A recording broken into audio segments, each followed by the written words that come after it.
नमस्ते। मैं हूं राहुल और आप देख रहे हैं मेरा रुख। बात 16 दिसंबर 1971 यानी आज से 53 साल पहले की है। भारत और पाकिस्तान की जंग शुरू हुए 12 दिन हो चुके थे। भारतीय सेना के मेजर जनरल गंधर्व एस नागर ने पाकिस्तान के तत्कालीन governor lieutenant general Amir Abdullah Khan Niazi को फोन किया और कहा कि अब्दुल्ला, मैं गंधर्व बोल रहा हूं, सुंदर मैं बोल रहा ढाका हूँ। के मैं गेट पर हूं और तुम्हारे सरेंडर का इंतजार कर रहा हूं। नियाजी ने दबी हुई आवाज में कहा, मैं तैयार हूं। कुछ घंटों बाद पाकिस्तान के जनरल नियाजी ने भारत के commander lieutenant general Jagjit Singh Arora के सामने अपने 90,000 से ज्यादा सैनिकों के साथ सरेंडर कर दिया। दुनिया के इस सबसे बड़े सरेंडर के साथ 4 दिसंबर 1971 को भारत पाकिस्तान के बीच छिड़ी तीसरी जंग 16 दिसंबर 1971 को खत्म हो गई। पाकिस्तान दो हिस्सों में बंट गया और एक नए आजाद मुल्क बांग्लादेश का जन्म हुआ। भारत की इस ऐतिहासिक जीत और पाकिस्तान के सरेंडर की पूरी कहानी जानने और समझने के लिए आज हमारे साथ दो ऐसे मेहमान हैं जिनसे अच्छा इस हिस्टोरिक सरेंडर को कोई और डिफाइन नहीं कर सकता। मैं स्वागत करता हूं मेजर जनरल डॉक्टर राजन कोचर वीएसएम सर आपका और air commander SP Singh VSM sir आपका। आप दोनों का बहुत बहुत स्वागत है।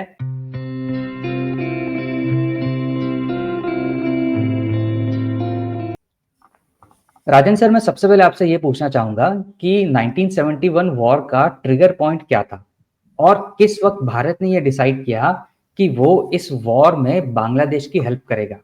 आई रिमेम्बर कि 27 अप्रैल 1971 को इंदिरा गांधी ने कैबिनेट मीटिंग में सैम मानेकशॉ से कहा था कि रिफ्यूजीज का इशू बहुत बड़ी प्रॉब्लम बनता जा रहा है, आप कुछ कीजिए।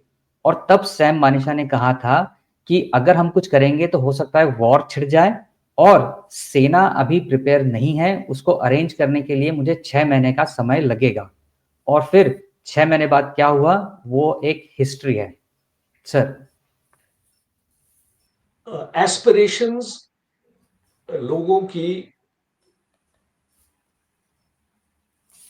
होती है अपने गवर्नमेंट से, और जब आप भेदभाव करने लग जाते हैं, वेस्ट पाकिस्तान में अगर आपने प्रॉस्पेरिटी देखी, वहाँ इंडस्ट्री लग रही है, वहाँ डेवलपमेंट हो रही है, वहाँ पे इसको लोगों को पूरी सहूलतें मिल रही हैं। और ईस्ट पाकिस्तान को अगर आप लें तो वहाँ पे गुर्बत है, गरीबी है, कोई इंडस्ट्री नहीं है, कोई डेवलपमेंट नहीं है। तो और एक ही देश में जब दो प्रकार के लोग रहते हैं तो उनके बीच भेदभाव पैदा शुरू हो जाते हैं। And that was the genesis of the problem. Hmm. क्योंकि जब एक ट्रिगर आता है और आपको एक ट्रिगर की खाली जरूरत पड़ती है, और वो ट्रिगर था 1970 इलेक्शंस इन पाकिस्तान। हम्म। हम्म। और 1970 इलेक्शंस में आपने देखा कि शेख मुजीबुर रहमान को मेजॉरिटी मिली पाकिस्तान में, and he was the rightful prime minister of Pakistan, और उसको बनाया नहीं गया। हम्म। और और इस प्रकार से लोगों में गुस्सा, लोगों में इतना गुस्सा हुआ कि एक लॉ एंड ऑर्डर सिचुएशन बन गई। और ईस्ट पाकिस्तान में जो वहां पे हुकूमत चलती थी, वो एक चीफ मार्शल लॉ एडमिनिस्ट्रेटर होते थे, उसको नियुक्त किया जाता था वहां पे उस हुकूमत को चलाने के लिए। और जनरल याया खान थे इस चीफ मार्शल लॉ एडमिनिस्ट्रेटर उस टाइम पे। तो उस टाइम पे हमने इसको देखा कि एक बगावत हुई लोगों में, और फिर पाकिस्तान की जो फौज ने ये डिसाइड किया, पाकिस्तान की गवर्नमेंट ने डिसाइड किया कि हम इस बगावत को मिलिट्री तरीके से हम इसको खत्म करेंगे। और उसकी वजह से आप देखते हैं कि हजारों लोगों की मौतें हुई। बोला जाता है कि 3 मिलियन लोग बंगाली मारे गए ईस्ट पाकिस्तान। तो जब ऐसी सिचुएशन होती है तो आपने जैसे बताया कि रेफ्यूजी मूवमेंट 10 लाख से ज्यादा रेफ्यूजी भारत में घुस आए और भारत के लिए भी बड़ी प्रॉब्लम होगी उनको एक्सेप्ट करना, बिकॉज उनके लिए रेफ्यूजी कैंप्स बनाना, उनका देखभाल करना एक प्रॉब्लम हो गई। और भारत ने उस टाइम डिसाइड कर लिया था, मैं ये आपको फरवरी मार्च 71 की बात करता हूं, जब इंदिरा गांधी ने डिसाइड कर लिया था कि हमको मिलिटरीली हमको इंटरवीन करना पड़ेगा और कोई ओके। सोल्यूशन नहीं है इस प्रॉब्लम को, बिकॉज ये रेफ्यूजीज हमारे ऊपर आ रहे हैं, अब इनको वापस तो भेजना है। और वापस तभी हम भेज सकते हैं जब एक सिचुएशन कंड्यूसिव हो उनको वापस भेजने के लिए। और इसीलिए आपने देखा कि सैम मानेकशॉ को तकरीबन मार्च के महीने में 71 में बुलाया। अब एक बहुत इंपॉर्टेंट चीज आपके व्यूअर्स को भी जाननी चाहिए कि जिस देश में अगर आपने एक लड़ाई के लिए सोचा है, उस देश की टेरेन कैसी है, टोपोग्राफी कैसी है और उसकी डेमोग्राफी कैसी है। बिकॉज लड़ाई को प्लान करने के लिए टेरेन के ऊपर सबसे पहले जो हमारा जो फर्स्ट स्टेज होती है प्लानिंग की लड़ाई में, इंडियन आर्मी में या मिलिट्री में, ये कोई भी मिलिट्री में टेरेन का एनालिसिस किया जाता है कि इस टेरेन में किस टाइप की वेपन सिस्टम्स फौजें इस टेरेन में एम्प्लॉय कर सकते हैं। आपकी जानकारी के लिए बांग्लादेश में 907 नदियां हैं। ओके। शायद किसी को भी नहीं पता होगा कि बांग्लादेश में 907 नदियां हैं और वो पूरी इंटरक्रॉस नॉर्थ से साउथ तक, ईस्ट से वेस्ट तक वो बहती हैं। और जब मॉनसून हो जाते हैं वहां पे कोई भी ऑपरेशन प्लान नहीं कर सकते, it is a no go situation. तो पहली चीज थी कि मार्च का महीना कंड्यूसिव नहीं था, अप्रैल में आप जानते हैं मई जून में आपके मॉनसून आ जाएंगे, तो वो एक कंड्यूसिव वक्त नहीं था एक ऑपरेशन प्लान करने के। दूसरी इंपॉर्टेंट चीज जो मैं जनरल सैम मानेकशॉ को इसका क्रेडिट देता हूं कि उनके पास इतना जिगर था जो आजकल कम हमको देखने में मिलता है, कि एक प्राइम मिनिस्टर को वो अपफ्रंट बता सके। और आपने इसको मूवी भी देखी होगी इसके ऊपर, जो राइट। सैम मानेकशॉ की मूवी आई थी।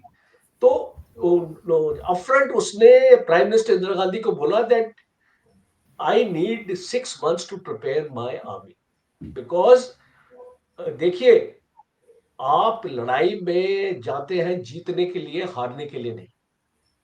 और एज आर्मी चीफ आपको कॉन्फिडेंस होना चाहिए कि मैं ये लड़ाई जीतूंगा। और जीतने के लिए आपको उस लड़ाई के लिए तैयारी आपको करनी पड़ती है, आपकी डेफिशिएंसीज होती है, आपकी इक्विपमेंट आपका सही नहीं होता, आपको एम्युनिशन आपको चाहिए होता है। अब एक तकरीबन अनुमान किया था सैम मानेकशॉ ने कि 1 महीने तक ये लड़ाई चलेगी। तो मिनिमम 30 days का एम्युनिशन की प्लानिंग सैम मानेकशॉ ने की थी उस टाइम पे। पर उस टाइम पे डेफिशिएंसीज थी कई टाइप्स ऑफ एम्युनिशन की, आपकी टैंक एम्युनिशन हो गया, आरटी एम्युनिशन हो गया। You see small arms ammunition की नॉर्मली डेफिशिएंसीज नहीं होती है, बट आपका जो बड़े कैलिबर का एम्युनिशन होता है उसमें आपकी हमेशा डेफिशिएंसी, आज के डेट में भी ये प्रॉब्लम हमारी आर्मी को फेस होती है। तो सैम मानेकशॉ ने 6 महीने का टाइम लिया और उसमें अपनी फौजों को तैयार किया। और दूसरा टेरेन का भी एक बहुत इंपॉर्टेंट फैक्टर था, वेदर का भी एक इंपॉर्टेंट फैक्टर था। और इसीलिए आपका वेदर आपका अच्छा था, इसीलिए फौज की जो जीत है, मैं ये मानता हूं, इसमें बहुत बड़ा श्रेय इंडियन एयरफोर्स को जाता और हमारे साथ एयर कमांडर एसपी सिंह है, वो भी इसके बारे में इसको जिक्र करेंगे। Because Indian right. Air force ने एक favourable air situation, air superiority 48 hours के अंदर हासिल करी। And this is landmark, this is unprecedented, because कोई भी लड़ाई में अगर आप 1971 की बाद की लड़ाई में भी अगर आप देखें, 48 आवर्स में कोई भी कंट्री एयर सुपरियॉरिटी या फेवरेबल एयर सिचुएशन की सिचुएशन पे नहीं आ सकता, जो इंडियन एयरफोर्स ने किया। राइट। और इंडियन एयरफोर्स की वजह से हमारी फौजें बेझिझक और एक बोल्डनेस की तरह और एक आई मीन ऑफेंसिव ऑपरेशन की तरह वो बांग्लादेश में घुसी। बिकॉज वो राइट। जानते थे कि पाकिस्तान एयरफोर्स वहां पे नहीं है। बिकॉज कोई भी राइट। ग्राउंड ऑपरेशन होते हैं, उस ग्राउंड ऑपरेशन को अगर आपने तेजी से लेके जाना है, 14 दिन में आपने ये ऑपरेशन खत्म किया, और अगर आपने इसको तेजी से लेके जाना है तो उसमें अगर एनिमी का एयर एक्शन आपके ऊपर नहीं है तो आप इसको हासिल कर सकते राइट। हैं। एब्सोल्युटली। सर, आपने एयरफोर्स की बात करी, मैं of course SP Singh sir के पास आऊंगा, बट उसके पहले आपने जो बात बताया उसी के कंटिन्यूशन में मैं एक और क्वेश्चन आपसे यहाँ पे पूछना चाहूंगा कि इंडियन आर्मी ने ईस्टर्न और वेस्टर्न दोनों बॉर्डर पर पाकिस्तानियों के दांत खट्टे कर दिए। सर, मैं आपसे ये स्पेसिफिक जानना चाहूंगा कि 1971 के वॉर में आर्मी के कंट्रीब्यूशन के बारे में आप अगर और कुछ बता पाएं, या कोई कोई बड़े हिस्टोरिक मूवमेंट हो या कोई देखिए, स्पेसिफिक सबसे ऑपरेशन। इंपॉर्टेंट है राहुल, सबसे इंपॉर्टेंट है राहुल। आप जो इसको स्लाइड्स ओपन कर सकते हैं, मैं आपको एक पर्टिकुलर स्लाइड पे लेके जाऊंगा। Next, next, next. हाँ, सबसे इंपॉर्टेंट है राहुल, अब आप यहीं पर रुक जाइए। सबसे इंपॉर्टेंट है कि एक लड़ाई को अगर आप नजर अंजाम देना है तो आपको देखना ये पड़ेगा कि पाकिस्तान या आपका जो भी दुश्मन है वो आपके ऊपर कहां कहां से वार कर सकता है। और यहाँ पे पाकिस्तान का ही नहीं बात हो रही थी, यहाँ पे चाइना की भी बात हो रही, बिकॉज चाइना भी भारत के साथ नहीं था, वो पाकिस्तान के साथ था। तो एक आर्मी चीफ को ये डिसाइड करना था सबसे पहले, इस ऑपरेशन को लॉन्च करने से पहले, कि मैं अपनी फौजों को किस प्रकार से और किस फोर्स लेवल से मैं अपनी फौजों को अलग अलग हिस्सों में डिप्लॉय करूंगा। तो इसलिए आप देख सकते हैं, आपको एक सामने मैप दिखाई दे रहा है, और जी। आप उसमें एक वेस्ट पाकिस्तान देख सकते हैं, आप एक उसमें ईस्ट राइट। पाकिस्तान देख सकते हैं, और आप एक राइट। उसमें चाइना देख सकते हैं। एब्सोल्युटली। तो भारतीय फौज ने डिसाइड किया कि अगर हम वेस्टर्न फ्रंट की बात करें तो पाकिस्तान की भी वेस्ट में 12 डिवीजन थी, और पाकिस्तान के ईस्ट में 4 डिवीजन थी। तो ओके। पाकिस्तान को दोनों तरफ से हमको हमको एंगेज करना था, क्योंकि हम नहीं चाहते थे बांग्लादेश में कोई भी रीइंफोर्समेंट्स आ जाए। और रीइंफोर्समेंट्स कैसे आ सकती हैं? अब डिस्टेंस इतना है, बाय सी आ सकती है, बिकॉज बाय एयर तो रीइंफोर्समेंट्स आ नहीं सकती, क्योंकि भारत के ऊपर से आना पड़ता, वो पॉसिबल नहीं होता पाकिस्तान के लिए। तो राइट। इसीलिए पाकिस्तान में 12 डिविजन्स थी। तो भारत ने फैसला किया कि हम अपनी 14 डिविजन्स पाकिस्तान के अगेंस्ट लगाएंगे, और और हम पाकिस्तान को होल्ड करेंगे। इसका मतलब कि डिफेंसिव ऑपरेशंस होंगे वेस्टर्न पाकिस्तान में, वहां ओके। पे हम पाकिस्तान के अंदर जाने की कोशिश नहीं करेंगे। हम ओके। अपने हम एक ऑफेंसिव डिफेंस का जो स्ट्रेटजी वेस्ट पाकिस्तान में लगाएंगे और ईस्ट पाकिस्तान में टोटल ऑफेंसिव में जाएंगे और वहां पे जितनी भी पाकिस्तान की फौज है उसको खत्म करने की कोशिश ओके। करें। तो आपने इसको देखा कि ईस्ट पाकिस्तान में 4 पाकिस्तान की डिविजन्स थी और इंडियन आर्मी राइट, ने 7 डिविजन्स वहां पे लगाई और इंपॉर्टेंट थी वहां पे मुक्ति बाहिनी। राइट। अब मुक्ति बाहिनी का भी मैं जिक्र करूंगा आने हम जैसे आगे बढ़ेंगे। जी।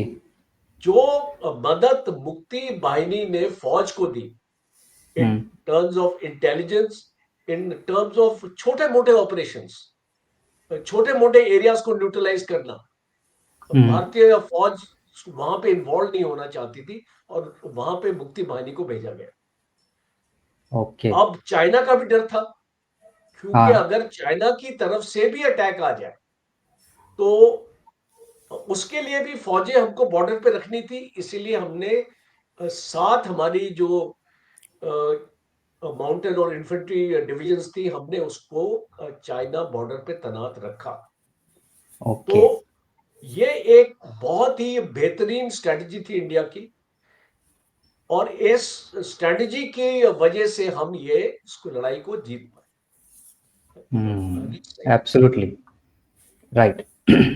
सर अब मैं एसपी सिंह सर को ज़्यादा देर तक वेट नहीं करने दूँगा क्योंकि वो उनके पास भी बड़ी इम्पोर्टेंट चीज़ें हैं शेयर करने के लिए। ओके। सर एयरफोर्स की तरफ आते हैं तो जैसा अभी राजन सर ने बताया कि एयरफोर्स ने बहुत प्रोमिनेंट रोल प्ले किया और 2 दिन में ही एक एज हासिल कर लिया। तो आप एयरफोर्स के कंट्रीब्यूशन के बारे में मैं आपसे सुनना चाहूँगा कि आईएएफ से पाकिस्तान एयरफोर्स कितनी डर गई या फिर आईएएफ के कंट्रीब्यूशन से इंडियन आर्मी को आगे बढ़ने में कितनी हेल्प हुई दोनों फ्रंट पे, ईस्ट एंड वेस्ट में? Thank you Rahul. सबसे पहले तो मैं जनरल कोचर साहब का बहुत बहुत धन्यवाद करना चाहूँगा कि उन्होंने एक बड़ी ब्रॉड चीज़ कवर करी है, जो कि ये जो ऑपरेशन थे ये हमारी आर्म फोर्सेस की सभी तीनों अंगों ने मिलकर एक एग्जाम्पल सेट किया था कि तीनों अंग मिलकर एक साथ कैसे विजय पा सकते हैं। तो इसमें आर्मी, एयरफोर्स, नेवी तीनों की ही जी, इक्वल कंट्रीब्यूशन है, कोई ज़्यादा नहीं कोई कम नहीं। और हम सबका राइट, ध्येय एक था कि जो हमारे देश की जो संप्रभुता है उसको बचा के रखा जाए और जो देश का एम है, जो पॉलिटिकल एम है, पॉलिटिकल इंटेंशन है और जो मिलिट्री ऑब्जेक्टिव है उसको पूरा किया जाए। इसके लिए हमारी राइट, तीनों सेनाओं ने जो मिलकर कार्य किया, मैं उनको आज भी सबको सैल्यूट करता हूँ। तो ये जो जनरल साहब ने कहा वो बिल्कुल सही कहा था कि हर आर्म फोर्स के अंग का एक अपना अपना रोल है। तो अपने मैंने रोल को ये कि एयरफोर्स जो है स्पीड से काम करती है, क्योंकि एयरक्राफ्ट बड़ी फास्ट स्पीड से करते हैं। वो एक थिएटर से दूसरे थिएटर बड़ी आराम से शिफ्ट कर सकते हैं, क्योंकि फ्लाइंग कर रहे हैं, एक से दूसरी जगह जाना बड़ा आसान होता है। तो जहाँ पर रिक्वायरमेंट है फायर पावर की वहाँ इमीडिएटली पहुँच सकते हैं। तो ये जो चीज़ें हैं ये हमारे एक उसका अलग फोर्स का एक ना अंग होता है, एक स्टाइल जो होता है उसको अप्लाई किया गया और उसको ठीक से अप्लाई किया गया, उसके कारण हमें ये रिजल्ट मिले। अब मैं आता हूँ कि एयरफोर्स की इंडक्शन का क्या है। अब देखिए सबसे पहले जो है, जैसे दो छोटी सी चीज़ें मैं बताता हूँ बहुत शॉर्ट में। एक तो जो हमारे honourable late field marshal Manekshaw ji हैं, जो जनरल सर ने कवर किया कि उन्होंने प्राइम मिनिस्टर के सामने खड़े होकर बोल्डली बोला कि ये जो है I don't be general of the losing army. बहुत बड़ी चीज़ है जो उन्होंने बोली। उसमें ये नहीं है सिर्फ वो आर्मी के लिए, मैं ये चीज़ बताना चाहता हूँ। देखिए अगर हम समर मंथ में अप्रैल में जून में अगर हम वॉर में जाते तो ना सिर्फ हमारी आर्मी उसमें पानी उसमें फंस जाती, एयरफोर्स के लिए बड़ा मुश्किल होता। उस समय में हमारे पास ऑल वेदर एयरक्राफ्ट ही नहीं थे कि जो हर वेदर में उड़ सके। तो उसका भी एक लिमिटेशन थी हमारे पास। तो अगर हम एयर पावर को एम्प्लॉय करना चाहते हैं उसके लिए भी हमें एक सूटेबल एनवायरनमेंट चाहिए, एक वेदर चाहिए। राइट, दूसरी बात, इसी के साथ अब नेवी के बारे में जो शायद कभी सामने नहीं आया, उस समय अप्रैल में जून जब काल बैसाखी का समय होता है तो पूरा जो सी है पूरा रफ रहता है। उस रफ सी में आपको आप नेवल ऑपरेशन कर ही नहीं पाएंगे, आपके सारे नेवल ऑपरेशन बिगड़ होंगे। तो ये जो है जनरल मानेक शाह ने जो उस समय बोला, उन्होंने सिर्फ आर्मी के लिए नहीं बोला, उन्हें आर्मी, एयरफोर्स, नेवी सभी की जो लिमिटेशन उनको मालूम थी। और सिंस ही न्यू कि ये सब जॉइंट ऑपरेशन होगा तो उन्होंने उसका ख्याल रखते बोला। चौथी चीज जो आज भी शायद सामने कई बार नहीं आती है, वो बड़ा इंपॉर्टेंट था कि हम क्यों चाहते थे कि ऑपरेशन विंटर्स में हो। देखिए, जो जनरल साहब ने भी बोला कि हमें चाइना का भी था कि चाइना उधर से आ जाए, हमने अपनी डिवीजन वहां लगाई थी, लेकिन उसके साथ साथ जनरल साहब को ये भी पता था उस समय जो स्ट्रेटेजी में कि उस समय विंटर में सारे पासेस बंद हो जाएंगे, तो उधर से चाइना सेना का आना भी उतना ही मुश्किल होता सपोर्ट के लिए जितना तो उस विंटर मंथ ऑपरेशंस का हमें सेफ्टी थी कि चाइना भी नहीं आ पाए। ये 4 जो रीजन है इनके कारण ये डिसाइड किया गया। और इसका एक छोटा सा मैं एनेक्डोट बताता हूँ। मैं बड़ा फॉर्चुनेट हूँ मेरी जिंदगी में कि मैंने तीनों मार्शल जो है उनको मैं अपनी जिंदगी में मिल चुका हूँ। ओके, तो उसमें जो है फील्ड मार्शल मानेकशॉ को स्टाफ कॉलेज में ऊटी में हमारा सौभाग्य था कि हम उनको मिले। तो उनके घर में जब हमें बुलाया गया तो उन्होंने अपने बड़े शान से अपने एक पोस्टर दिखाया तो उनके घर में लगा था, जिसमें उस समय के डिफेंस मिनिस्टर जगनीय नाम जी कह रहे हैं कि श्याम भैया मान भी जाओ ना। ये बड़ा अच्छा एनेक्डोट है जो शायद हाईलाइट नहीं हुआ कि जब मिसेस गांधी से डिस्कस कर रहे थे तो डिफेंस मिनिस्टर जगनीय बाबू को शायद समझ नहीं आया कि रीजन क्या है, जो भी पॉलिटिकल थे, तो उनको सैम मानेकशॉ का शायद वो नहीं था, तो उन्होंने उसको श्याम बना दिया, श्याम भैया। तो उनको मतलब कह रहे थे, प्रॉड कर रहे थे कि भैया आप प्रधानमंत्री की बात मान जाए। तो ये बड़ी हेडलाइन बन गई थी, श्याम भैया मान भी जाओ ना। तो एक छोटा सा जो आपके दर्शकों को शायद दिखाएगा कि कैसे वो है। तो अब इसमें जब एयर ऑपरेशन की बात हम करते हैं, अब आए हैं, तो सबसे पहले एयर ऑपरेशन की शुरुआत कहाँ से हो गई कि जब ये सारी फोर्सेस डिप्लॉयड थी, क्लियरेंस सब कुछ था, टेंशन बढ़ रही थी, तो 22 नवंबर 1971 मुक्ति वाहिनी अपना कोशिश कर रही थी और हमारी सेना उनकी मदद कर रही थी। तो वहां पर जो है 3-4 सैबर जहाज जो F4104 थे, जो बड़े उस समय अच्छे जहाज थे पाकिस्तान के पास, वो जहाजों ने हमारी एरिया में घुसपैठ करी, एयर वायलेशन। उसके रिटेलिएशन में हमने 4 नैट जहाज लॉन्च करे, जो हमारे 4 नैट जहाज उसमें ईस्टर्न कमांड में डिप्लॉयड थे। तो जब चारों नैट उड़े, उन्होंने एयर वॉर में जो एयर इंकर्शन हुई और सैबर जहाज वापस अपनी जगह नहीं गए, तो उनकी एयर वॉर हुई। उस एयर वॉर में 3 सैबर जहाज मारे गए। ये बहुत बड़ी थी कि 4 नैट ने अपने से बड़े जहाज, अपने से ज्यादा शक्तिशाली जहाज सैबर को, उनमें से 3 गिराम। उसके बाद कोई इंकर्शन नहीं हुई और उसके बाद थोड़ा एक डिप्लोमेटिक रॉ हुआ, लेकिन कोई वॉर नहीं स्टार्ट हुई, बिकॉज वो गलती उनकी थी जो है इंटरनेशनल लेवल पे, लेकिन उन्होंने अपने 3 सैबर उसी समय गंवा दिए। इससे ही इंडियन एयरफोर्स की प्रोग्रेस का पता चल गया कि कितनी शक्तिशाली उस समय थी एयरफोर्स, डिस्पाइट हमारे पास इंफीरियर जहाज। अब ये जो है उसके बाद उसकी जो हम जब वॉर प्रिपरेशन कर रहे थे, तो वॉर इनिशिएट जो हुई वो 3-4 दिसंबर की रात को।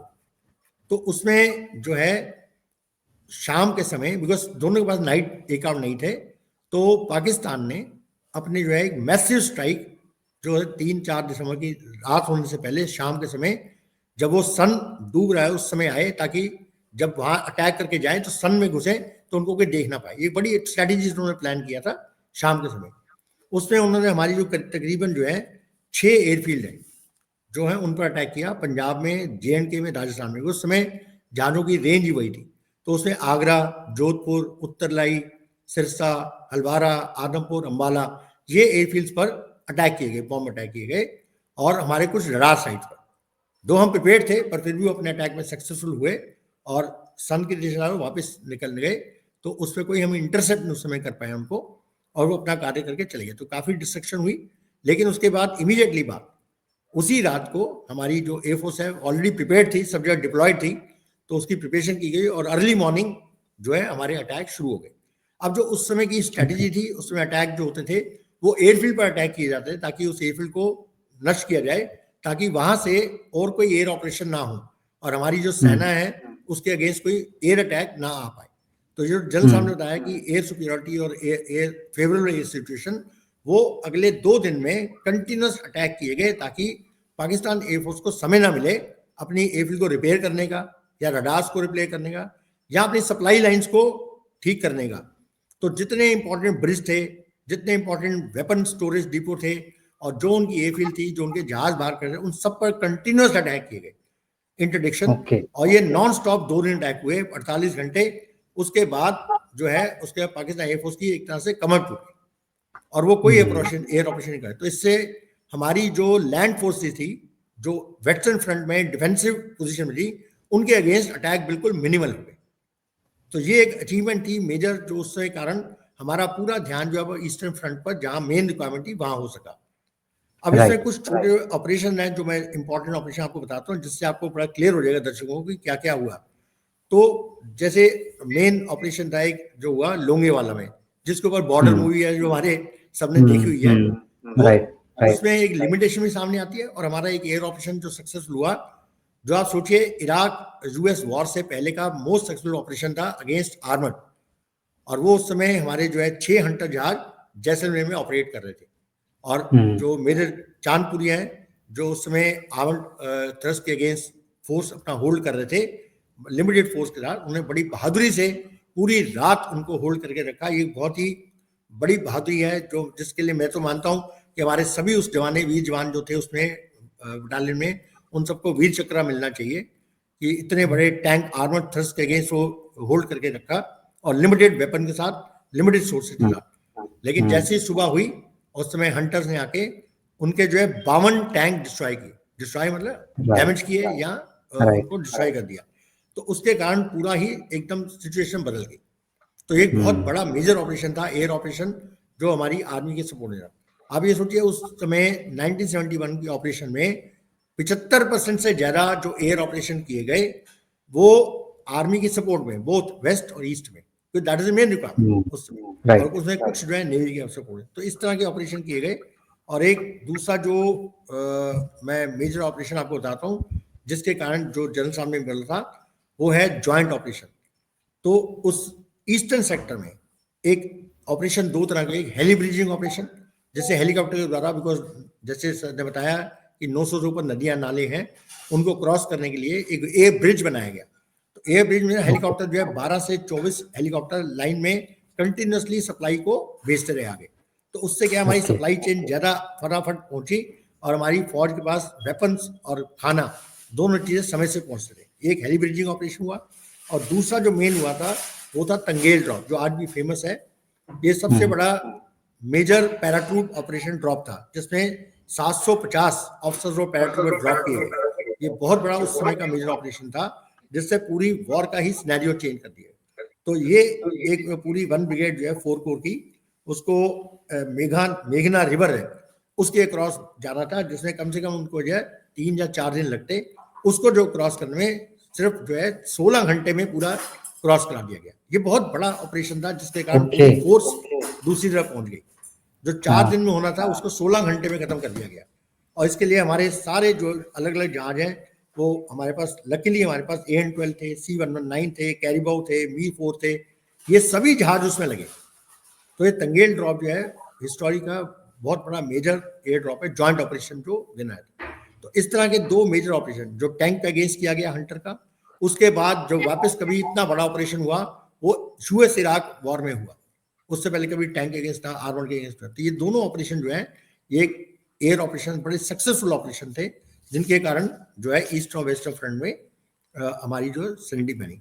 और मैं जल्द आपको बताना चाहता हूँ एक जो और चीज जो छोटी है पर बड़ी इंपॉर्टेंट है, एयरफोर्स का इकलौता परमवीर चक्र पॉस्टमस लेट फ्लाइंग ऑफिसर निर्मल सेको, उनकी बहादुरी भी इसमें मेंशन करना बड़ा जरूरी है।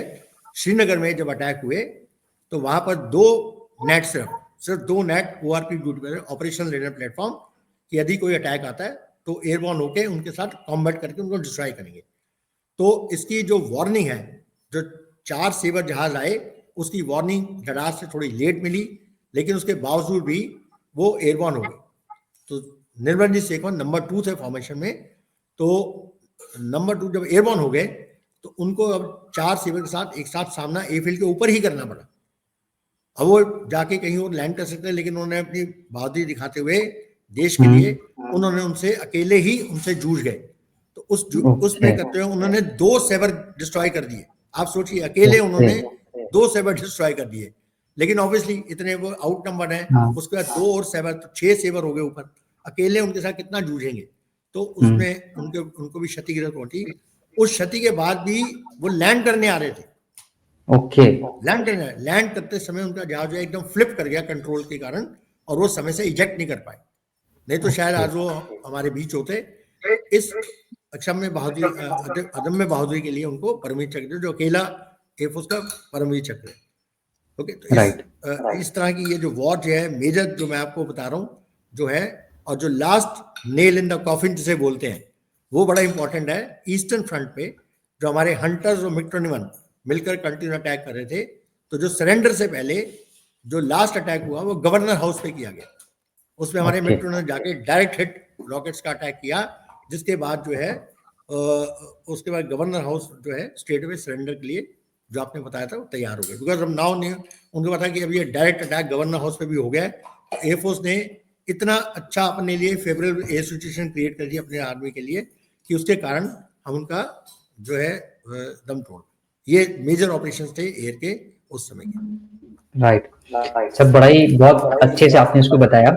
सर, आपने नेवी का भी इसके अंदर जिक्र किया, नेवी का भी नाम लिया, तो मैं नेवी से रिलेटेड भी आपसे पूछता हूँ कि इंडियन नेवी ने भी इसके अंदर पार्ट लिया और पाकिस्तान आईएनएस विक्रांत को उसकी गाजी सबमरीन के थ्रू डिस्ट्रॉय करना चाहता था, बट भारत ने जो है वो विक्रांत जो है उसको कहीं और रिलोकेट कर दिया और उसके जगह कोई दूसरा शिप वहां पर डिप्लॉय कर दिया। अब इंडियन नेवी ने कराची को भी वहां पर काफी, कराची पोर्ट पर भी बहुत अटैक किए, वहां पर भी चीजें डिस्ट्रॉय करी, और जो सबमरीन आईएनएस विक्रांत को डिस्ट्रॉय करने आ रही थी, वही सबमरीन खुद ही वहां पर डिस्ट्रॉय हो गई। तो नेवी के कंट्रीब्यूशन के बारे में सर अगर आप कुछ बता पाए। ये मैं बड़ा थैंकफुल हूँ कि आपने मुझसे नेवी के बारे में पूछा। बिकॉज देखिए, नेवी हमेशा बोली जाती है साइलेंट सर्विस, क्योंकि वो आंखों से दूर काम करती है। एयरफोर्स और आर्मी हम लोगों को सबको सामने दिखते हैं, तो हमको लगता है कि सब कुछ कार्य जो है इंडियन एयरफोर्स और इंडियन आर्मी ही कर रही है, लेकिन ऐसा नहीं है। हमारी नेवी एक बहुत सशक्त अंग है सेना का। और मैं आपको ये बताता हूँ कि अगर नेवी अपना कंट्रीब्यूशन नहीं करती तो शायद इस वॉर को और प्रोलॉन्ग हो जाती। उसका मैं रीजन बताऊंगा आपको, बड़ा इंपॉर्टेंट है। और जो नेवी ने किया वो उसको भी हाईलाइट करना जरूरी है। इसलिए मैंने शुरू में बोला कि तीनों ही सेना के अंगों ने मिलकर एक ऐसा उदाहरण पेश किया है जो शायद वर्ल्ड में कहीं और नहीं मिलेगा आपको। बहुत ही अच्छे से सामंजस्य से जो युद्ध जो किया गया है, जिसको जीता गया है, वो तीनों की कंट्रीब्यूशन इक्वल है। अब उसमें नेवी का जो क्रूशल रोल है, नेवी ने 2 से 16 दिसंबर में उनके ऑपरेशन हुए थे, जैसे अब शुरू है। तो अप्रैल में एक्चुअली जब मिशन सर्च लाइट शुरू हुआ पाकिस्तान आर्मी का, जिसमें वो बांग्लादेश में उनको चुन चुन कर मारना शुरू किया, वो सब वो जो लंबी कहानी है, तो उस समय भी है जो नेवी जो है वो हमारी वहां पर डिप्लॉयड थी, लेकिन कोई इनएक्शन में थी, बिकॉज कोई एक्शन इशू नहीं था, लेकिन उनका था। लेकिन जो मेन प्रॉब्लम शुरू हुई थी वो 4 और 5 दिसंबर को, जैसे ही हमारी ये एयर स्ट्राइक हुई, उसके बाद उधर से 4 और 5 दिसंबर को जो इंडियन नेवी उसकी स्ट्राइक है वेस्टर्न फ्रंट पर, जजमेंट आया कि अगेंस्ट एयरफील्ड वगैरह हुई। ऐसी ही स्ट्राइक ईस्टर्न फ्रंट पर जो उनके आईएनएस पाकिस्तान नेवी के शिप थे, राजशाही, कॉर्नेसेल शिप, इन शिप्स के अगेंस्ट अटैक किए गए। तो ये अगेन एक ज्वाइंट एयरफोर्स नेवी ऑपरेशन था, जिससे जो उनकी नेवल स्ट्रेंथ जो लिमिटेड वहां पर थी उसको भी डिस्ट्रॉय किया गया। अब वो इंडियन नेवी ने उस समय पूरे जो बे ऑफ बंगाल है उसके ऊपर एक ब्लॉकेज, एक नेवल ब्लॉकेड बोलते हैं, वो पूरा एरिया ब्लॉकेड कर दिया था। तो इस ब्लॉकेड के बावजूद जो है तो पाकिस्तान जो है वो घबराया, और उस समय उनको मालूम था कि आईएनएस विक्रांत जो है वो बे ऑफ बंगाल में लॉन्च कर दिया गया। तो उसको जो है सर्च करने के लिए उन्होंने अपनी जो सबसे बेस्ट जो उनकी सबमरीन थी, वो गाजी, आपने फिल्म गाजी में देखा होगा पाकिस्तान नेवी की, उसको लॉन्च किया। वो बड़ी ही केबल जो है सबमरीन थी, लेकिन उसके अगेंस्ट ये इंफॉर्मेशन इंटेलिजेंस आते ही जो हमारे जो उसके अगेंस्ट जो शिप्स है वो आईएनएस राजपूत वो लॉन्च किया गया। अब आईएनएस राजपूत जब वहां पर आया तो चिट्टीगांव और कोक्सबजार एरिया में वो डिप्लॉयड था। तो क्योंकि पीएनएस गाजी जो है विक्रांत को लोकेट करने में फेल हो गया, तो उन्होंने उसका एक ऑल्टरनेटिव टारगेट जो है उन्होंने देखा विशाखापट्टनम एरिया को पूरा जो है माइन कर दिया जाए, तो उससे कोई भी हमारे शिप ईस्टर्न फ्रंट में आ सकते। तो ये उनका सेकेंडरी प्लान था जिसको लॉन्च किया गया। उस प्लान के मुताबिक जो उन्होंने माइन कर दिया, तो आईएनएस राजपूत जो है उन्होंने एक काउंटर लॉन्च किया। उस काउंटर में उन्होंने इस पीएनएस गाजी को डिस्ट्रॉय कर दिया। तो एक बड़ा मेजर ऑपरेशन, मैं उसको बिल्कुल नटशेल में बता दूं कि उसका क्या हुआ। तो इसके कारण हमारा जो आईएनएस विक्रांत है वो सेफ हुआ, और आईएनएस राजपूत की जो शौर्य गाथा है वो आज भी मालूम है। ठीक, राइट। इसमें और बड़े सारे ऑपरेशन हुए, जॉइंट ऑपरेशन। जो मेजर ऑपरेशन था इसमें था, एक था एम्फीबियस ऑपरेशन। अब देखिए जॉइंट जो है वो आर्मी और नेवी ऑपरेशन, उसने एम्फीबियस जो शिप था हमारी पूरी जो आर्म फोर्स है उसको डिप्लॉय करना, वो कोक्स बरार एरिया में जहां पर मेजर बैटल हो रही थी, वहां पर हमारे जो है आर्मी जो डिप्लॉय करनी थी। तो उसके लिए हमारे एम्फीबियस ऑपरेशन लॉन्च किए गए नेवी की तरफ से, और वो बड़े सक्सेसफुल ऑपरेशन रहे। तो ये जो ऑपरेशन था एक बहुत ही मेजर था।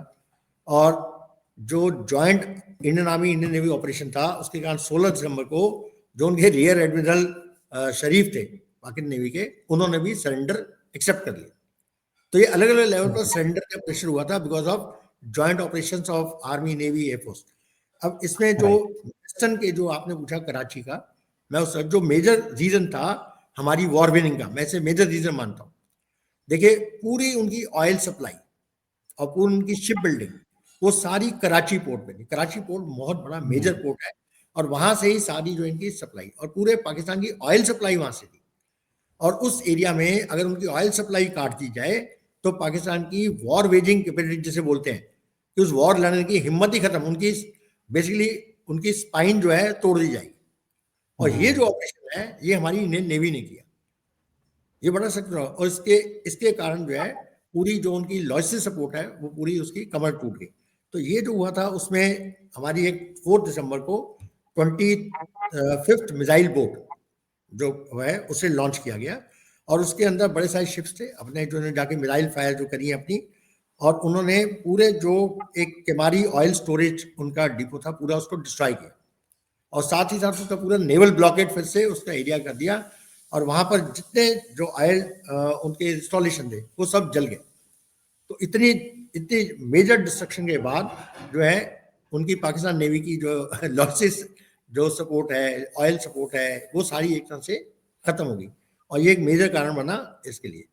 बाकी जो है एक छोटा सा इंसिडेंट मैं बताता हूँ कि देखिए वॉर में क्या कहता है, फॉग ऑफ वॉर बोलते हैं उसे, कि फॉग वॉर में अपनी ही गलतियां अपने लोगों से हो जाती हैं। तो 6 दिसंबर को एक पाकिस्तान का एक सर्चर एयरक्राफ्ट जो उड़ रहा था, उसने गलती से अपने ही शिप्स को इंडियन शिप समझ के एक मैसेज दिया, और उसके कारण आप सोचिए पाकिस्तान एयरफोर्स के एयरक्राफ्ट ने आके अपने ही शिप्स को डिस्ट्रॉय करना शुरू कर दिया। तो ये भी एक जो कारण है, एक मेजर लेसन बनता है उसके कारण जो आता है। तो ये जो ऑपरेशंस हैं इसमें मेन 2 हिस्सों में थे ऑपरेशन। एक ऑपरेशन ट्राइडेंट था जो शुरू का ऑपरेशन, और दूसरा था ऑपरेशन पाइथन। ऑपरेशन पाइथन जो सेकंड ऑपरेशन था नेवी का, वो थोड़ा डिले हुआ क्योंकि जब हमने उनके कराची पोर्ट पर हमला किया, डिस्ट्रॉय करा, तो उनकी एयरफोर्स ने हमारे ओखा पोर्ट जो है गुजरात में वहां पर अटैक लॉन्च किए, उसके कारण हमें भी सेटबैक हुआ। तो उसके करीब 2 दिन बाद ये ऑपरेशन लॉन्च हुआ। तो इस तरह से हमने करीब उनका मोर देन 50% ऑयल जो इंस्टॉलेशन थी और ऑयल रिजर्व था उसको डिस्ट्रॉय कर दिया। तो ये एक बहुत बड़ा एक वो था ऑपरेशन नेवी का, जिसके कारण तो दोनों तरफ से मैंने ऑपरेशन आपको बताए, आईएनएस विक्रांत वाला भी और आईएनएस और जो कराची का ऑपरेशन। राजन सर, मैं आपके पास आऊंगा कि जो एक हिस्टोरिक सरेंडर का जो मूवमेंट था वो कैसे एग्जीक्यूट हुआ और पाकिस्तान कैसे अपने घुटनों पर आया, अगर आप इसको बता पाए। तो देखिए एक ऑपरेशन को जब आप प्लान करते हैं तो वहां पे एक सेंटर ऑफ ग्रेविटी होता है, एंड इन पूरे ऑपरेशन में centre of gravity was Dhaka. हम लूजली अगर फौज में अगर हम कोई भी अपना ऑपरेशन करते हैं तो हम सबसे पहले ground of tactical importance, GTI बोलते हैं उसको, हम उसको नॉमिनेट करते हैं कि अगर हम ये जीटीआई को कैप्चर कर लेंगे तो ये लड़ाई हम जीत जाएंगे। Similarly Dhaka was the centre of gravity, और ये जो 2 ऑपरेशंस थे, ऑपरेशन कैक्टस लिली और ऑपरेशन टंगेल। ऑपरेशन टंगेल जो था ये पहला एयरबोर्न ऑपरेशन था वर्ल्ड वॉर 2 के बाद। 2 पैरा जो थी उसने ये ऑपरेशन एग्जीक्यूट किया था, और ये बहुत ही बेहतरीन ऑपरेशन था। और इससे क्या हुआ कि जो 95 ब्रिगेड थी हमारी, जो 101 कम्युनिकेशन जोन एरिया के अंडर थी, और जो अपना नॉर्थ साइड से ये अटैक अपना लॉन्च हो रहा था, तो हमने इस अटैक को एक नॉर्थ से हमने ढाका को अप्रोच किया, और ईस्ट से हमारी 8 माउंटेन डिवीजन आ रही थी, जहां पे ऑपरेशन कैक्टस लिली का जिक्र हुआ था। वहां से हमारी फौजें हेलीलिफ्ट हुई थी, और 36 घंटे तक ये हेलीकॉप्टर का ऑपरेशन चलता रहा, और हमारे जो ट्रूप्स हैं वो मेघना रिवर के उस तरफ आ गए। तो जब पाकिस्तान ने देखा कि जो पाकिस्तान की जो जितनी भी आर्मी थी जो फैली हुई थी, बिकॉज उनकी स्ट्रेटेजी क्या थी कि हम सरप्राइजिंगली पाकिस्तान ने ढाका को प्रोटेक्ट करने के लिए वहां पे फौजें नहीं रखी थी, अपनी फौजें बाहर रखी थी। और जो उनकी ये स्ट्रेटेजी थी कि अगर जरूरत पड़ेगी तो ये फौजें विड्रॉ करके ढाका में अपनी पोजीशंस लेगी। तो हमारा ऑपरेशन इतना स्विफ्ट हुआ, और ये एक उदाहरण है मैन्यूवर वॉरफेयर का, जो मिलिट्री हिस्ट्री के स्टूडेंट्स को पढ़ाया जाता है कि अगर मैन्यूवर वॉरफेयर का अगर आपने पढ़ना है कि किस तरीके से मैन्यूवर वॉरफेयर होता है, आपको 1971 वॉर को पढ़ना पड़ेगा। और स्पेशली आपका ये जो कैक्टस लिली का ऑपरेशन है और आपका टंगेल का ऑपरेशन है, और इसमें बहुत इंपॉर्टेंट था कैक्टस लिली के ऑपरेशन में भी कि हमारे PT-76 टैंक्स, जो एम्फीबियस टैंक्स थे, उनको हमने रिवर के उस पार किया, और उसकी वजह से टैंक्स का जो थ्रस्ट था वो ढाका की तरफ आया। और आपने इसको देखा कि इस गवर्नर हाउस के ऊपर भी एयर अटैक हुआ। तो जब ये सारी चीजें चल रही थी, और पाकिस्तान को ये भी न्यूज मिल रही थी कि नेवल भी इसको, कराची पोर्ट भी आपका टारगेट हो गया है, और it has gone up in flames. Actually वहां पे आग लगा ली थी जो इंडियन नेवी ने कराची पोर्ट में। जब जनरल न्याजी को ये सारी खबरें एक टाइम पे मिल रही थी कि नेवी भी उनकी ऑलमोस्ट खत्म हो गई है, एयरफोर्स तो पहले से ही इनफेक्टिव थी, और फौज ने पूरा ढाका को घेर रखा था। तो मीरपुर तक आ गई थी हमारी फौज वहां से, और मीरपुर से फिर एक कम्युनिकेशन दिया गया था नाजी को कि आप अपने हथियार उसको सरेंडर कर दीजिए। तो उनके पास और कोई ऑल्टरनेटिव नहीं था इसको सरेंडर को अंजाम इसको लाने के लिए। और आई थिंक इट वाज, आज हम इस दिन को याद कर रहे हैं। हमारे 3000 जवान शहीद हुए थे इस ऑपरेशन में, उससे ज्यादा। हमको उनको आज अपना सलूट इसको करना है, उनको हमने अपना इसको नमन देना है कि देश की आजादी के लिए, देश की इज्जत के लिए फौज हमेशा रहती है, और एक कदम आगे रहती है। और हमको और हमारे देशवासियों को फौज की कुर्बानी कभी भी भूलनी नहीं चाहिए। Right, absolutely sir. Sir, with respect to time, आपको जैसे जाना है जो आपने बताया, सो सर आपके समय का बहुत बहुत धन्यवाद।